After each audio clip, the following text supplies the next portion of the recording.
first time I stayed in a truly old ryokan, I arrived in a rush. I left slowly. Nothing dramatic had happened, but something in me had changed. It took me years to understand what. The answer was not in the room, it was the building. My understanding of ryokan architecture began inside a quiet wooden corridor at Uenoya Ryokan. This film is not about the most luxurious ryokan in Japan.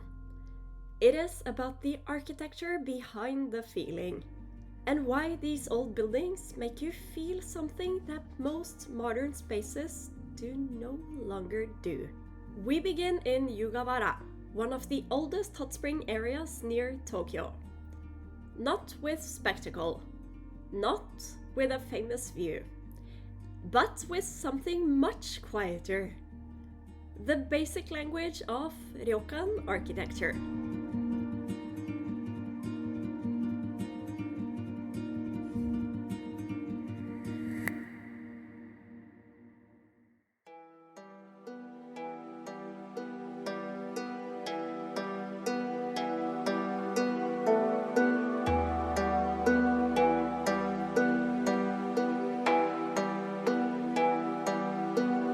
Uenoya does not try to overwhelm you. That is exactly why it is the right place to begin. The room is not full of furniture. It is full of space. And in that space, nothing competing for attention. The building begins a quiet rearrangement of your pace. You feel it in the floor. The material underfoot is soft. It yields slightly. The sound of your footstep changes. You slow down without deciding to.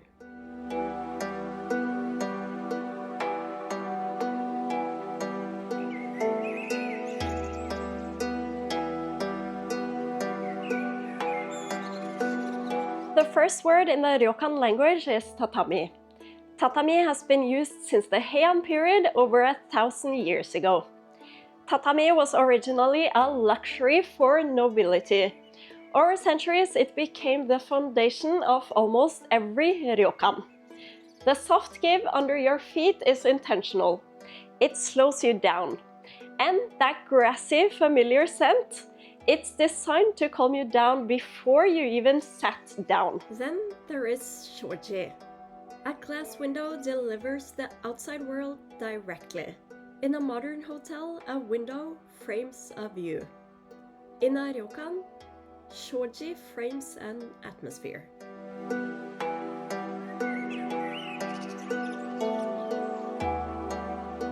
And then there is the corridor. At first, the long wooden hallway may seem inefficient. But ryokan architecture does not always measure success by speed. The walk between spaces is part of what the building is doing to you. That intentional distance, the Japanese call it ma. Not emptiness, a pause placed there on purpose. You feel it without knowing its name.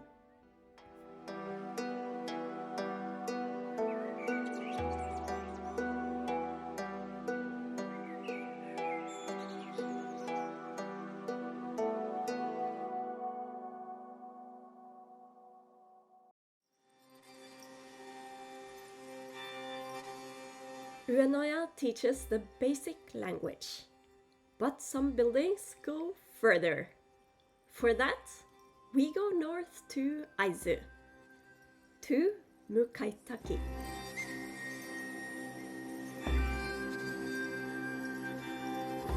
Mukaitaki is a registered tangible cultural property, a building recognized not because it is perfect, but because its old materials, proportions and atmosphere still matter. The imperfections here are not something to erase quickly. They are part of what the building has preserved. The entrance is not simply an opening.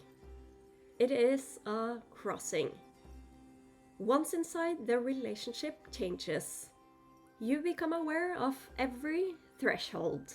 The building does not adjust entirely for your convenience.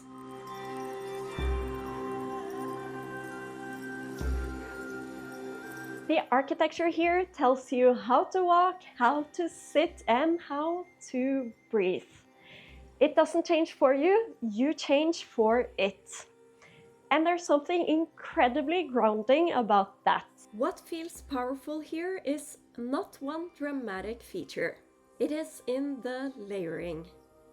Old wood above, hot water below, guest rooms, corridors, baths, and garden, held together by the same long memory. And beneath it all, the Kitsuneyu bath, fed by spring water that has shaped the identity of this inn for generations.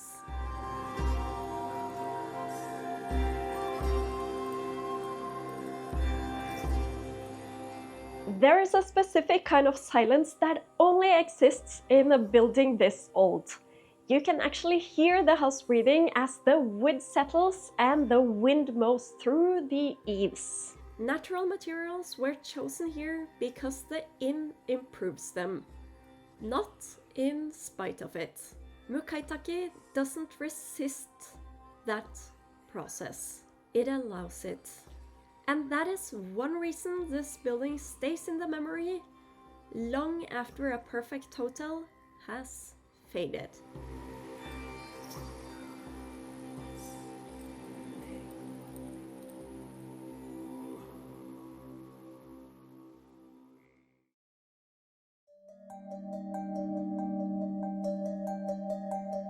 Mukaitaki teaches the body discipline.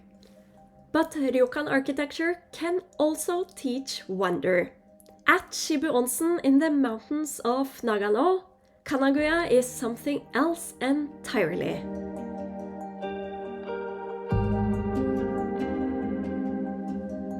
Kanaguya does not feel designated all at once. It feels accumulated.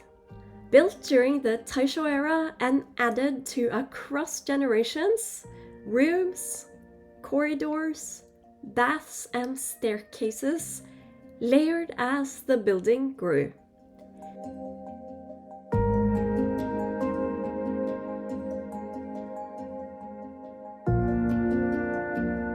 What makes this architecturally unusual is the sequence. The building grew around its 7 baths, not the other way around. The spring came first. The labyrinth of corridors and stairways grew to serve them. You keep thinking you have understood the building, and then it turns again. In a modern hotel, this would be bad design. In Kanaguya, it becomes atmosphere.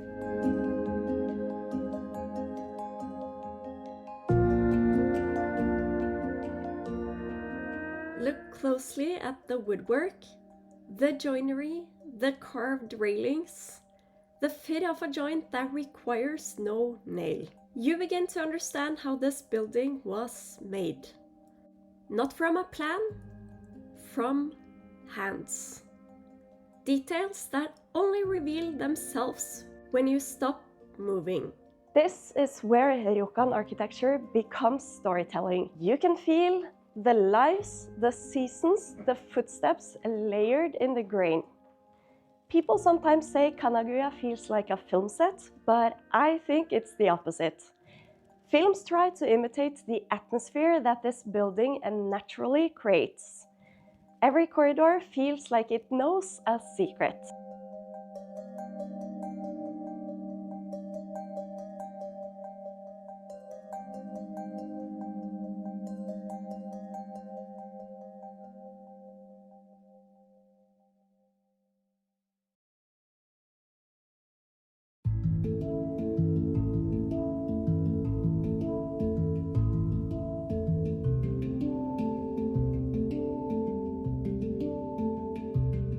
After Kanaguya, Kyoto feels like a different language. Less labyrinthine, less expressive. Kyoto was never a hot spring town. No dramatic geothermal landscape shaped the Ryokan culture here. The luxury evolved differently. Around silence, seasonal precision, and the confidence not to show everything at once.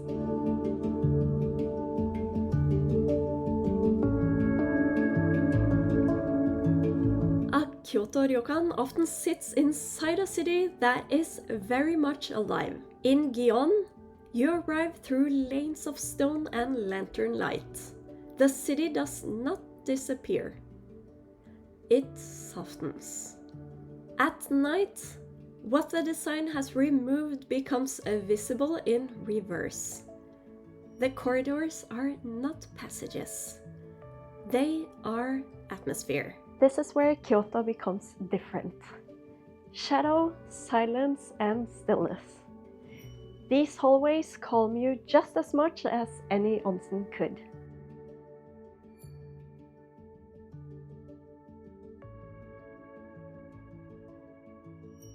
Kyoto Ryokan architecture works through delayed revelation.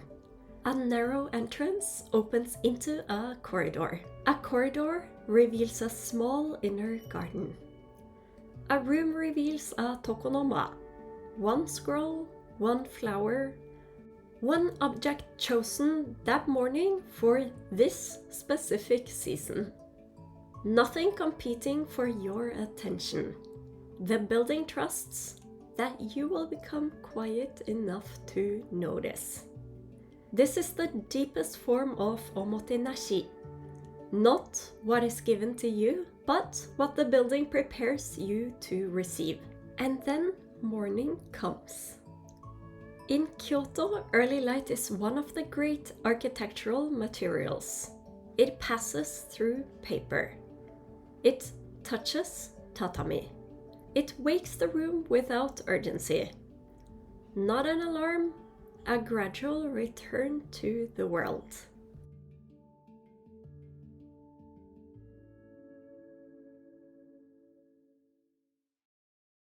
By the end of a stay like this, you begin to notice how many small transitions the building has placed in your path. The step where you remove your shoes. The low table that changes how you sit. The corridor that slows your body before your mind has caught up. None of these moments are accidental. They are small acts of architecture, moving you from one state of mind to another. Modern hotels try to remove friction. Old ryokan often preserve it. A narrow staircase, an uneven corridor, the sound of old wood under your feet. These things may not be convenient, but they create memory. So the next time you enter a ryokan, do not only ask whether the room is beautiful. Ask what the room is asking of you. And the moment I stepped inside, I felt something modern ryokans often forget. Presence. And once you begin to notice this, you start seeing ryokan differently. Not as old buildings, but as quiet guides. For hidden ryokan hunters, this is one of the quietest pleasures Japan offers. Not only finding beautiful places, but learning to read them. Details that only appear when you stop moving too quickly. So next time, take one extra moment at the door. Listen to the building. Let it set the pace.